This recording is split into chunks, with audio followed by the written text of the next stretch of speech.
Welcome to number 1 news. నా పేరు Shravani. Delhi liquor కేసులో అరెస్ట్ అయి కొన్ని నెలల పాటు తీహార్ జైల్లో ఉన్న అరవింద్ కేజ్రీవాల్ కొన్ని రోజుల క్రితమే బెయిల్పై బయటికి వచ్చారు. ఈ క్రమంలోనే తాను ప్రజాకోర్టులో గెలిచి మళ్లీ పదవిలో కూర్చుంటానని అప్పటి వరకు రాజీనామా చేస్తున్నట్లు ప్రకటించారు. అయితే ముఖ్యమంత్రి పదవి నుంచి దిగిపోయిన అరవింద్ కేజ్రీవాల్ సీఎం అధికారిక నివాసాన్ని ఖాళీ చేశారు. తన కుటుంబ సభ్యులతో కలిసి అధికారిక నివాసం నుంచి బయటకు వచ్చేశారు. ఈ నేపథ్యంలోనే ఆమ్ ఆద్మీ పార్టీ రాజ్యసభ ఎంపీ బంగ్లాలోకి వెళ్లారు. 2013లో తొలిసారి ఢిల్లీ ముఖ్యమంత్రిగా బాధ్యతలు చేపట్టినప్పుడు అరవింద్ కేజ్రీవాల్ తన కుటుంబ సభ్యులతో కలిసి తిలక్ లేన్ లో ఉండేవారు.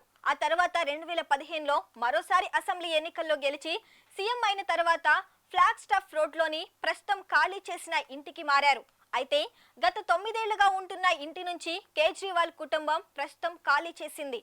ముఖ్యమంత్రిగా కేజ్రీవాల్ రాజీనామా తర్వాత ఏ ఇంట్లో ఉండాలి అని ఆయన బాగా వెతికారు.